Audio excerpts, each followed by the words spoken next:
Welcome back to Chasing Dreams Homestead, y'all. It's getting close to cold and flu season, and dare I say the other word. I won't say it, it'll probably get us censored. But I thought that this would be a good time to share a tea I like to make. This tea is loaded with antioxidants, it's immune boosting, and it also helps your stomach as well as any kind of respiratory type issues you've got going on. I'll touch more on each of the different ingredients a little bit later on.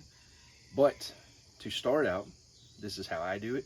There's many ways to do a tea, but this is how I do it. I always like to start with a little bit of fresh honey. You do not need your water to be piping hot to the point that it's boiling, just warm enough to melt the honey. So I get a little honey in there. We love honey around here. Everyone is well aware of the medicinal benefits of honey. And quite frankly, it's just tasty. This stuff is amazing. So we start with a little bit of honey.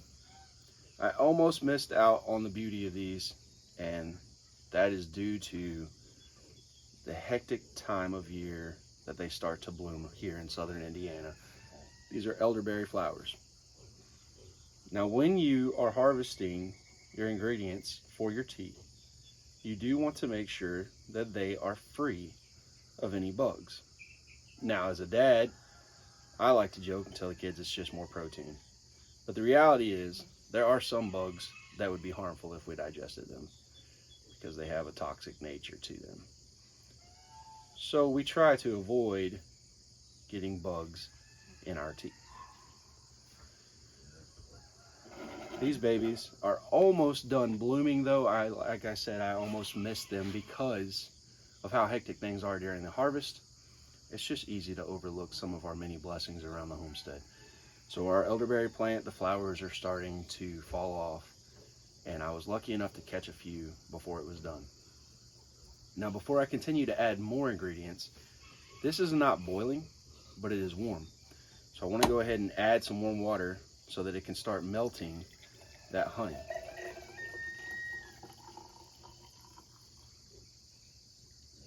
There we go. Give it a nice little stir. Get it working around in there.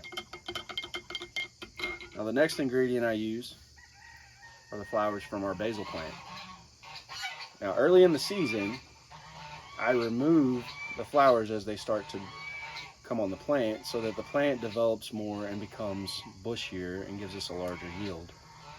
Our plant is quite bushy now, so I'm no longer removing the flowers as frequently. Now the bees are absolutely loving these basil flowers, so I'm going to let them stay. We're still able to harvest basil. We dehydrate basil.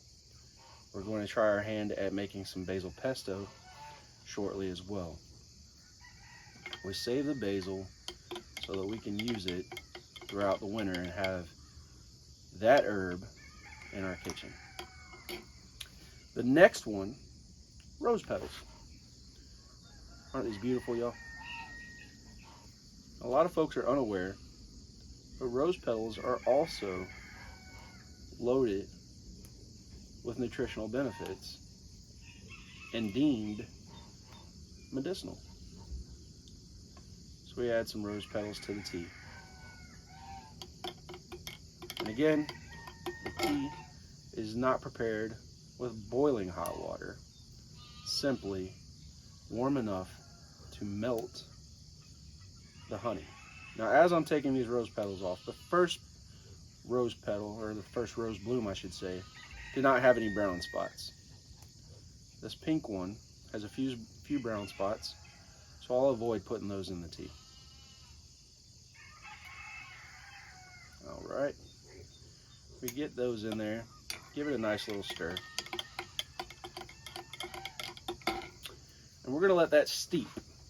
But while we're letting that steep, I just wanted to touch on the benefits in this. Elderberry is well known for its many medicinal benefits, especially when it comes to colds and flu season. It's very good for the respiratory system. It also has that immune boosting power to it. Now, when it comes to the roses also carry that antimicrobial benefit to them, but they're also good at helping you with your digestion and other things. The basil, again, another antimicrobial, immune boosting, but along with that, basil has the potential to lower your blood sugar levels and assist in your cholesterol. So all of these going into this tea is going to provide me with a very nutritious, natural tea to drink and help my body get ready for the multiple germs I'm going to encounter throughout the day. Now, since the pandemic, we've all liked to stay home, but they're easing the restrictions on that, and our children are in school. My daughter is in volleyball, and we attend games weekly, multiple games, in fact. So that puts us in large crowds. I personally am not a fan of being in a large crowd, but in order to support my daughter, I'll go to the games where there are large crowds. So I'm doing my part on my end to boost my immune system and give my body a fighting chance. This is just a simple tea that we like to make with the ingredients around the homestead. All right, y'all, so my tea has finished steeping. I want to show it to you. Check that out. Isn't that beautiful? Look at that color. Got to try it, you know what I mean? Y'all, I'm telling you, this is a very refreshing tea. It's got the floral flavor from the roses. It's got that kick of basil from the basil flowers. You taste just a hint of the honey. You don't really taste the elderberry flowers though. But I hope this video has inspired you and encouraged you to get out around your homestead and do some foraging for medicinal teas that you can make on your homestead. If you like what we're doing, check out our Chasing Dreams Homestead group on Facebook. And as always, go ahead and like and subscribe to our YouTube channel. And until next time, y'all, keep dreaming.